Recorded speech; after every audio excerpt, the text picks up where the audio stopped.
Greetings and welcome back to Room 303 and our chats with Emily as we are calling our readings through the poetry of Emily Dickinson.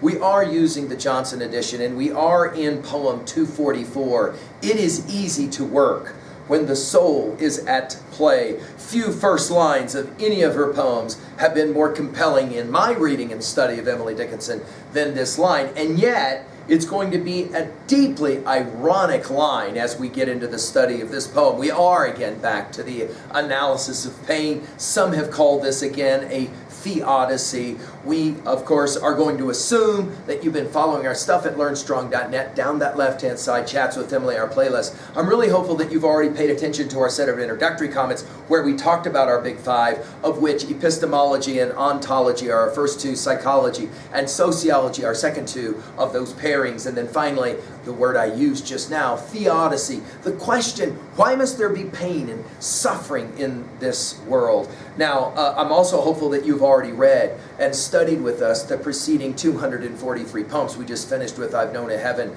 Like a Tent. This is, to me, compelling because here in this poem, Emily's going to juxtapose spiritual pain and physical pain, and this first line, again, remarkably ironic as we study it. I also find this poem, this is one of those poems that, to me, there's a line in this poem that's just stunning. I mean, it tells us what it is that makes Emily just so amazingly great.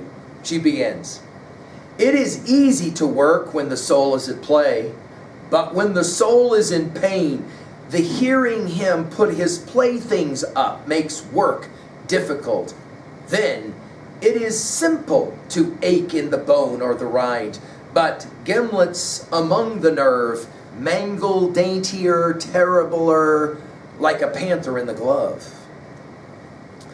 I just can't get over the way in which Emily is able, with her just sparse language, to say so much that is profound. First of all, can we just point out how remarkable that first line is? It is, and many have set this up as a sign next to them where they work to be reminded of what she's saying. It is easy to work when the soul is at play. There isn't any question about that. And Emily is going to enjoy the word play over 70 different poems. Play or playmate or played will be referenced. And in some ways, I think that this is a key word for Emily. She is always playing in the fields of language or playing in her corner of the sandbox or whatever it is that you love for your word picture there. It will be for us a back to poem 75, She Died at Play. When we get to poem 369, we'll enjoy it this way. She lay as if at play, her life had leaped away, intending to return, but not so soon. Or when we get to poem 467, we'll play it this way. We do not play on graves because there isn't room. Besides, it isn't even, it slants, and people come and put a flower on it and hang their faces. So we're fearing that their hearts will drop and crush our pretty play. And so we move as far as enemies away, just looking round to see how far it is occasionally. Or when we get to poem 725, we'll play, no pun intended, with this one. There thou art, that is home, Kashmir or Calvary, the same. Degree or shame, I scarce esteem location's name. So I may come, what thou dost is delight, bondage as play. Be sweet, imprisonment, content, and sentence, sacrament, just we two meet. Where thou art not is woe, though bands of spices row. What thou dost not despair, though Gabriel praise me, sir. Again, her use of the word play, I'm gonna hope that we are paying attention to the way she loves to use that word. She plays with the word play. It is easy to work when the soul is at play. And of course, you as students, I mean, just think about the profound insight here. When you enjoy your studies, then they're so simple. But, and now, the whole poem twists. And for the rest of the poem, we're not going to talk about enjoyment. We're not going to talk about play. We're going to talk about gimlets, torture tools, and the like. But when the soul is in pain, this will take us back to the anguish of poem 193, won't it? the hearing him put his playthings up. Now, who the him is obviously a little uncertain, right? Maybe pain itself makes work difficult then. In other words, when there's real pain, it's hard to enjoy the work. Now, is Emily talking about her own writing of poetry and the inspiration of that writing of poetry? It's hard to say. It is simple. Notice we go from play to simple. It is simple to ache in the bone or the rind. In other words, and this poem has this beautiful kind of pairing. So that notice, it's easy, it's simple. It's easy to work when the soul is at play, but it's simple to have physical pain, to ache in the bone or the rind. In other words, a broken arm or a broken leg or whatever. That's fairly simple. That's pain that's self-evidently simple in regards to its origin, etc. But gimlets, that is to say, the tools of torture, that screw thing that goes down. By the way, it's spelled two different ways. Sometimes in Emily it's Gimblets. Here it's in the Johnson edition, the B is removed. By the way, this is the only time Emily uses this word.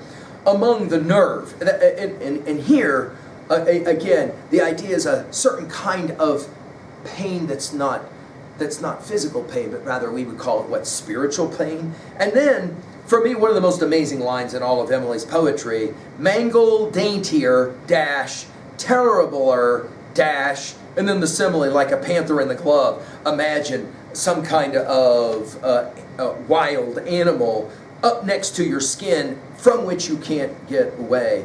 The use of these three words, mangle daintier.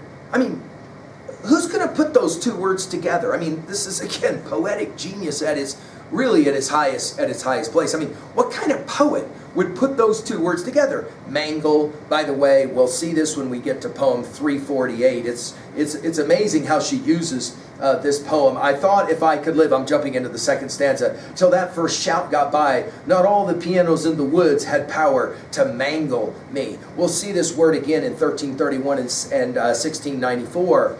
And then she'll get from mangle, which is obviously a violent word, to the word daintier. I mean, and this one's fascinating. The only other use of that word daintier will be in poem 480. I'll let you look at that one. And then the dash, and then terribler. We obviously would say more terrible, but this is the arcane use, terribler.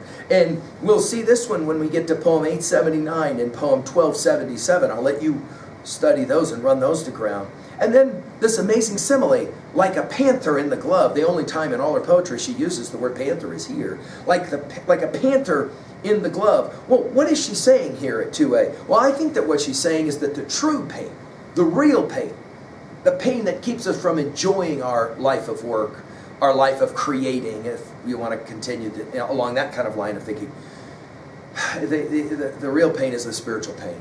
It's the thing, like, you can't get it out. The panther in the glove. At 2b, note again how the first line will throw the reader off. I mean, you think she's going to be writing about how amazing it is to love the work that you get to love, right? No, that's not what we're doing in this poem. And again, that mirroring in that second stanza is quite remarkable. And again, the word choice of mangled dainties, terribler, is one of the more remarkable lines in all of Emily's poetry to me. At 3a, I don't think this is a stretch at all, but consider 2 Corinthians 12, 5 through 10. I think in some ways Emily is channeling this passage where St. Paul speaks about the thorn that he has in the flesh, a certain kind of challenge. He says it this way, of such an one will I'm now reading in 2 Corinthians 12, verse 5 through 10. Of such an one will I glory, yet of myself I will not glory, but in mine infirmities. For though I would desire to glory, I shall not be a fool, for I shall say the truth. But now I forbear, lest any man should think of me above that which he seeth me to be, or that he heareth of me. And lest I should be exalted above measure through the abundance of the revelations, there was given to me a thorn in the flesh, the messenger of Satan to buffet me, lest I should be exalted above measure. For this I besought the Lord thrice, that it might depart from me. And he said unto me, my grace is sufficient for thee, for my strength is made perfect in weakness. Most gladly, therefore, will I rather glory in my infirmities, that the power of Christ may rest upon me. And now to finish, verse 10. Therefore, I take pleasure in infirmities, in reproaches, in necessities, in persecutions, in distresses for Christ's sake. For when I am weak, then am I strong. It's possible that Emily is channeling or working alongside of a set of verses like this. Certainly verses that Emily would have known and known well. Finally, at 3b, a couple of questions. What was a time when, for you, spiritual pain or psychic pain or emotive pain was far greater than any kind of physical pain? And finally, that first line that is so majestic, do you think it is true that it's easy to work when the soul is at play? And is studying Emily an example of when the soul is at play? I hope so. Thank you.